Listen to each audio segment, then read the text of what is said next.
What is your definition of beauty? Is it a combination of qualities such as shape, color, or form that please the aesthetic senses, especially the sight, as defined by the Oxford Dictionary? Obviously, definitions of beauty vary across countries, cultures, religions, and languages. Some are more introspective, others based on physical aesthetics, and others on social status.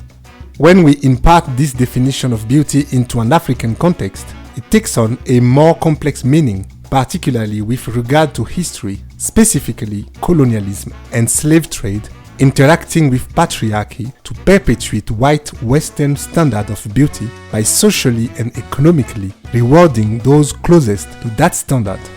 This is known as colorism, Africa's colonial hangover, shadism, skin tone bias, pigmentocracy, or the color complex, describing the system of discriminating against individuals with a dark skin tone among people of the same ethnic group. Good morning, dear passengers. I'm happy to welcome you to a flight, or rather a promise to begin unpacking colorism, a concept that has historically been constructed across gender to inform the currency of African women's life.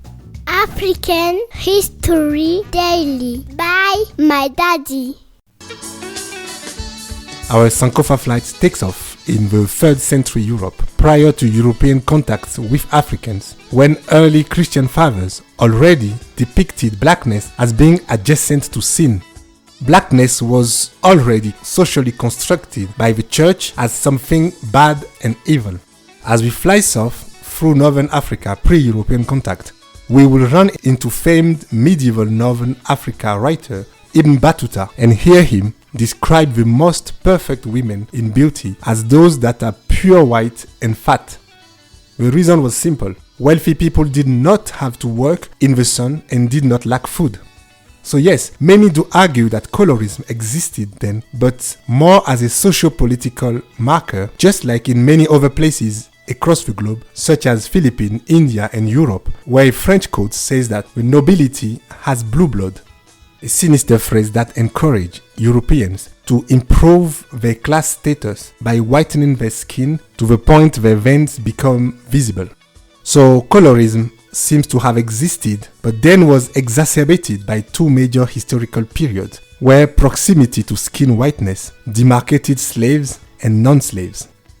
The first historical period, the Arab slave trade from the 7th century to the 20th century, which saw the expansion of Islam in Africa, along with Arab military and economic control, causing the intermixing of Muslim traders with indigenous Africans and producing an elite lighter skinned group of Africans who then assisted in trading darker skinned Africans, mostly kidnapped in the non-Arab Northern African region. Second notable moment, of course, transatlantic African slave trade, which took place between the 16th and the 19th century. Again, skin color during that time was an extremely important signifier of freedom. In 1860, 40% of slaves that were free were mixed race and only 10% were dark. Colorism created a racist political order and institutionalized whereby slaves with fairer complexions were given preferential treatment, including better ranks in the colonial army, less rigid type of enslavement. For women, this manifested in the type of relationships that they had with the white male slave owners. Many slaves attempted to lighten their skins as a means of attaining preferential treatment from their white masters. Consequence of such stratification, its social silos within indigenous and black communities in the diaspora. Those silos influenced a psychological consciousness proposing the aesthetic value of dark-skinned black persons as ugly, whereas light-skinned black persons, in the likeness to whiteness, were seen as beautiful. This codification of skin became a colonial hangover, a real metric that positions skin tone as a cultural signifier determining access, social status, and beauty surrounding blackness and, more crucially, black womanhood. And now you wonder why womanhood? Because in the same way light skin offered slaves social capital and social mobility, colorism has embedded itself into contemporary black African communities.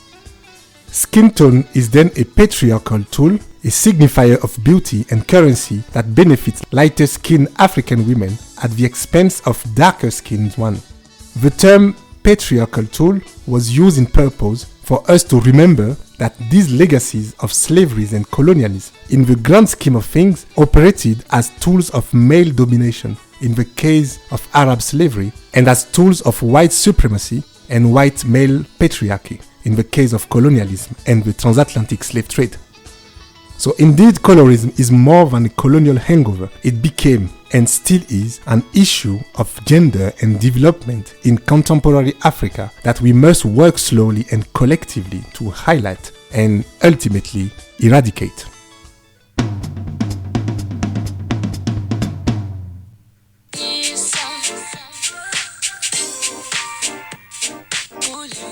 My African cliché of the day is a couple of two African female singers. A South African one called Mchoza, who said, I quote, "I've been dark-skinned for many years and I wanted to experience the other side. I wanted to see what it would be like to be white and I'm happy." And then a Cameroonian singer called Densia, who operates a thriving business selling skin lightening creams, claiming that white means pure. Mchoza and Densia are famous for their music and now for their bleached skin. Just like them, 40% of African women bleach their skin, according to a 2011 study by the World Health Organization, including 77% of women in Nigeria, 60% in Togo, 35% in South Africa, 30% in Senegal, and 25% in Mali. They argue that men love fair skin, and in fact, in many African countries, it is so deep that when a man becomes richer and well established, his next move is to find a fair-skinned lady. Luckily, a growing number of young Africans, such as internationally acclaimed Kenyan actress Lupita Nyong'o, are taking pride in their complexions, coining hashtags such as melanin popping or black girl magic. So, Rwanda, Ghana and others may ban lightening products. It won't be enough. What is needed is banning colorism, hangover, from black men's mind. How does one do that?